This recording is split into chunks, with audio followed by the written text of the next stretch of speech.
I started my show today saying I like formulas. Even artists, you are. I would consider you very artistic as a player. You've had albums. Calling me an artist? Well, you have some artists. I mean, you've done Grand Ole Opry. You've had albums. You're in a movie. You're an actor, so you have an artistic approach to your career. You do. You're very artistic. Thank you. You are. You hear that, Menifee? He's watching, by the way. Yeah, no, you are. Yeah. And I think Strahan's got a little bit of that art thing. Jimmy's more. He's a coach. Right. Okay. I like formulas. That's why when I go to Starbucks, doesn't matter if it's Boise or Beijing, coffee always tastes the same because of the formula. Here's my knock on the Steelers. The reason they're all over the map, they don't have a formula. Right. They just rely on big plays from stars, and that's New England's like, we got some good players, but we're a formula. And I think formula equal Nick Saban at Bama. I get the same darn team every week. With the Steelers, it's all over the map.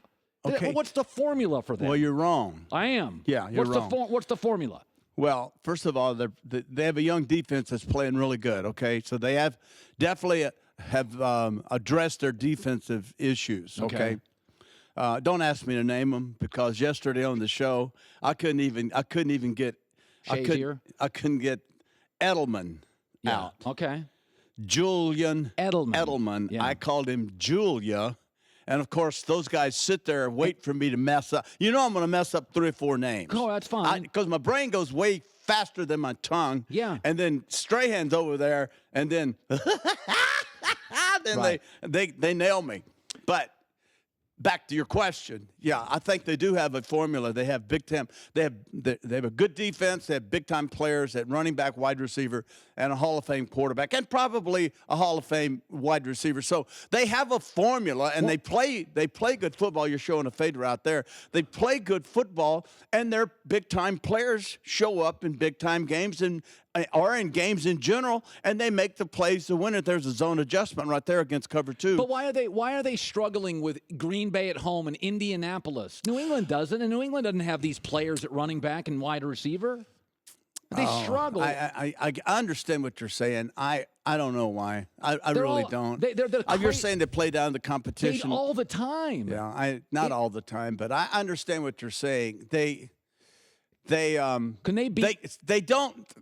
They're not as dominant as we think they should be because of the great players. They are. I can't answer that. I just flat can't answer. I heard Mike Tomlin say they expect to win it all, and I get that. You should think that. You should think that so way. He kind of said we're going to face New England twice. No problem with that? No. I recall going into a meeting before we played the Raiders in the AFC Championship game, and Chuck Noll flat telling us we're going to go out there and we're going to beat them. Now, he didn't tell the press that. Yeah. He told us that. Right. We had never heard him say we're going to go out there and beat them. Beat anybody. But he flat said we're going to go out there and beat them. And we're like, oh, well, all right. We're going to go. And we did. Yeah. When it was funny. I'm watching the Vikings and on Thanksgiving. And there's this sense that we all want to see Teddy Bridgewater. He was the high pick. And there's this. No, we all don't want to see him. You do, and other people do. But you don't think the team does? I don't think so, not now. I think Case Keenum has earned their respect, and they believe in him now, and that's his team. I said this. That's his team. He's their starting quarterback, not Bridgewater, and he wouldn't even been the quarterback had Sam Bradford not gotten injured. So Keenum has stepped up his game. This is, his third team now? Houston, What if they lose next week? You stick with him? That's a hypothetical, okay. But I understand. I know what you're saying, Colin. You're saying that they're waiting for him to stumble so they can get Teddy in there because Teddy's their guy. And I say that's not going to happen. He has played too well in too many big games, and I would not even count on playing Bridgewater. It'd be to his benefit not to play this year until he goes back through training camp and the OTAs and all of that, compete in preseason and name a starter next year. But this year, I stay with Case Keenum. He's given me no reason to believe that he's going to falter, that he's not going to play well in big situations. He's been shockingly brilliant, I think. Yeah, no, he's been very good. Absolutely. Stay with him. Let's not listen. The good thing is you got somebody you believe in that's sitting over there on the sideline. Okay. So we have comfort in that. So let's just be excited about what we have. So a lot of people this morning wake up and, you love Jared Goff this morning and you think Dak Prescott's no good. That's the way the NFL is on Monday after a big weekend. No, you think that I kind of do sometimes. But I would say this. When I look at Goff, there's a lot I like about him. But the thing I like most is they have a great offensive line in the running game. Right. How much is Goff, Terry, and how much is that coach and that line? No, stop it. Stop it right now. Right now? Stop it right now. Here you go. Here's what you're doing, Colin. You're trying to say the system, and I love the system, okay? You like systems. So let's go to New England. Is it Brady, Edelman? It's Brady. Okay, it's Brady. So why is it Brady? Why isn't it Gronkowski? Why isn't Julian Edelman? Why isn't Bill Belichick? It's Brady. So why isn't it Goff? So you think he deserves the credit? He deserves his share of the credit because this is a team sport. Brady would be no good if his guards and centers weren't any good. Right. Because pressure up the middle against Tom, he's history. Forget the tackles because he's going to step up. Same thing with any of these kids. I've said this so many times on this show. Put people around them and the system. I love that system they got going there. That Ram system is awesome. and the picture, I know what you're getting at. But we should enjoy this and not say he wouldn't be any good. Would Bradshaw be any good if he didn't have Blyer and Harris and Swan and Stallworth and Mike Webster? Well, you were a number one pick, so you would eventually. That doesn't mean anything. We've seen them all number one picks. It means something. It means I have the talent to deserve that pick, but it doesn't mean I'm going to perform. So there's no guarantees there. My argument is you would have overwhelmingly succeeded. Because you were so talented, and in that era, it wasn't as chaotic. You would have eventually found the right. Really? If I came out this year with the maturity level that I had in 1970, I would be 3 years and out of the league like Ryan Leaf. Really? Yes. You were immature? Yeah, still am. Yes, I would not have made it. I wasn't emotionally strong enough to deal with the negative.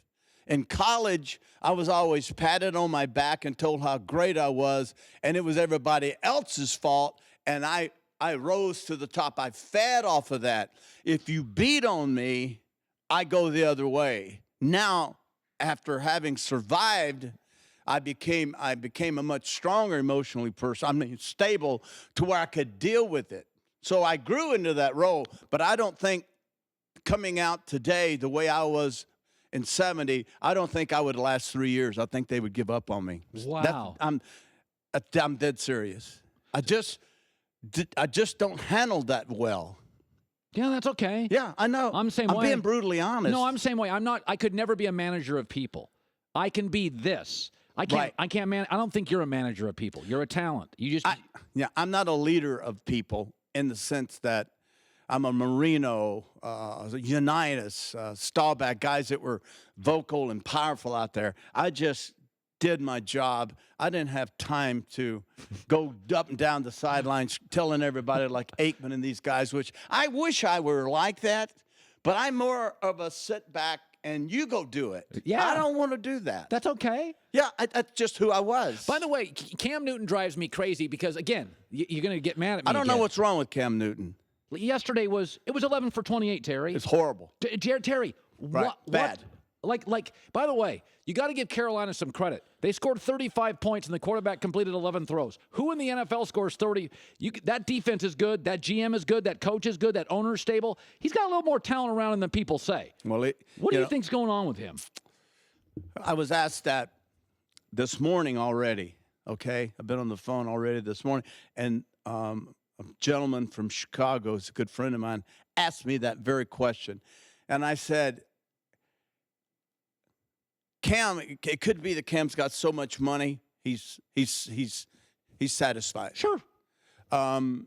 It could be that he just lost his love for it. Yeah. I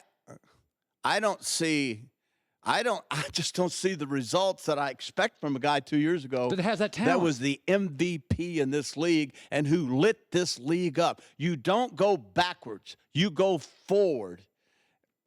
It could be that Benjamin leaving and going to Buffalo as wide receiver. Maybe that had an effect. It could be Olsen out who re-injured his foot. It could be the tight end. It could be he doesn't have all his pieces and he doesn't trust everyone. Or maybe he's got some Terry Bradshaw where he's not a natural leader. He's a natural talent, and he is inconsistent based on a variety of factors. Right. Jason Whitlock always says on my show, Speak for Yourself, he always said he's a wide receiver playing quarterback. He's emotional. He's temperamental. That's his personality. We're used to Russell Wilson, Tom Brady. Right. We're used to those. Brady will get in your face. A little bit, but he's not. He's consistent. He'll get in your face. It's so hard to answer some of these questions. I've been there, Colin, and I know how. I know. I had my problems with Newton in the first down and all of that stuff. And then I finally adjusted. I said, "Look, I'm a different generation, several generations removed, and Today, I've accepted the young man's role in playing our game now. I've kind of accepted all of that. And so, Cam, I have a hard time figuring out.